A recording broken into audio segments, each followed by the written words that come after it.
Peace. Guess what time it is? 3:09 in the morning. I just had a quick word. I want to actually try to group in cleaning and what certain things mean when it comes to spirituality. I also want to talk about slavery, the power of the black woman, and I think that covers it. Okay, so the first thing I want to talk about this morning is spirituality and issues that may occur in your life or things that are perceived as issues. I call them awarenesses or red flags because you don't want to get into a state of mind where you think everything is negative and you don't want to get in a bad headspace. So um, it's a good idea for to change your perceptions and thoughts on things. I think it's healthy to do that. So that way you can improve and actually have solutions to fix these so-called issues. Many of our issues in life have to do with spirituality. Like our children are acting up, um, clutter and hoarding, stuff like that.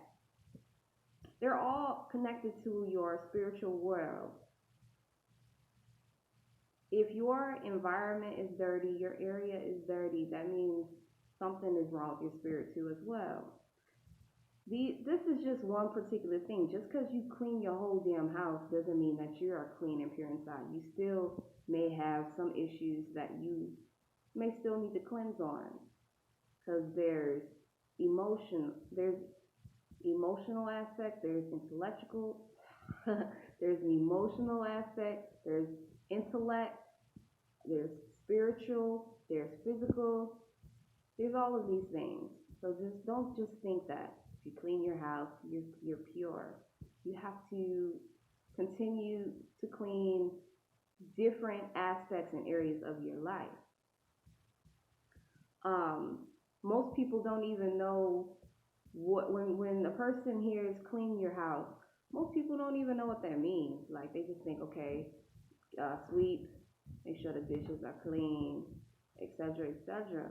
But most of the conditions that our houses are in, the last person who was in that house didn't keep it clean or whatever. So you make that your obligation to actually clean, from what you see as cleaning. But then if you know, or I mean, you have to look deeper than that. You have to look beyond that. Um, like I said, most people don't know what it means to clean your house. Like cleaning your house means wiping down cabinets, wiping down refrigerators, sweeping behind the refrigerator, mopping behind the refrigerator, and wiping down certain little areas. I'll show you what I'm talking about in this video in a minute, but a lot of people do not know what cleaning means. I used to be one of those people. When I was growing up, I didn't have to clean at all, pretty much for the most part. I had to actually learn in my adult life in regards to cleaning, the basic shit.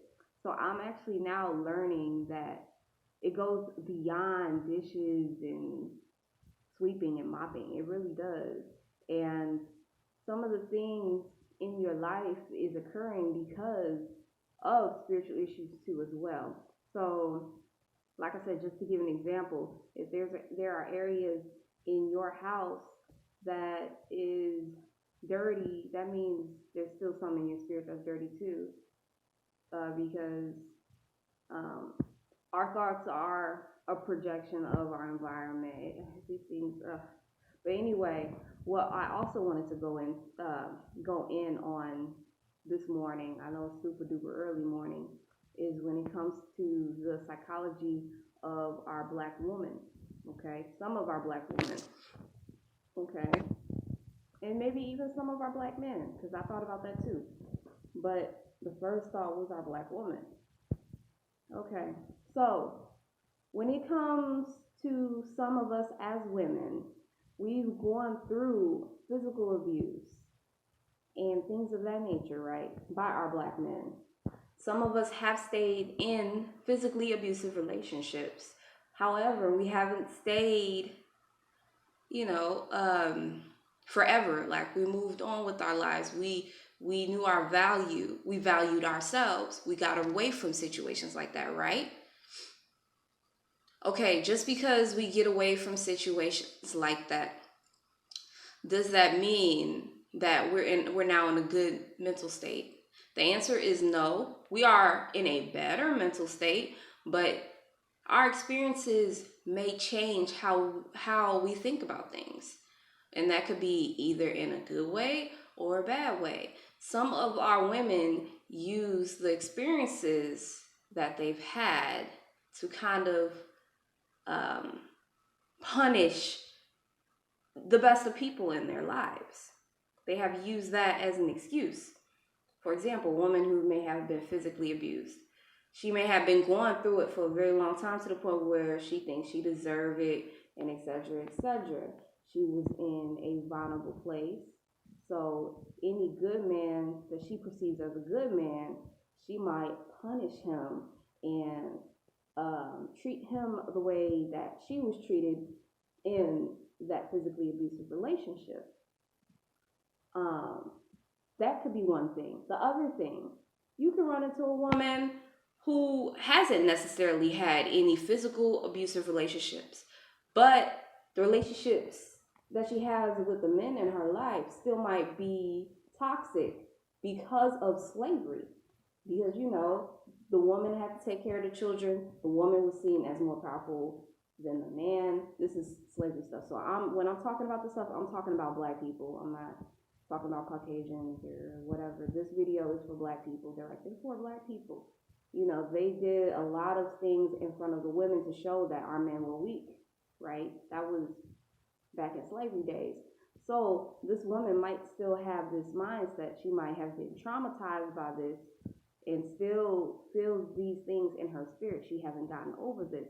If she still sees these things, she sees every Black man as invaluable. So if she gets with a Black man, she may be disrespectful, she may have an attitude, etc., etc. Should our man move on, or should our man deal with it? That's up to that man, you know what I'm saying?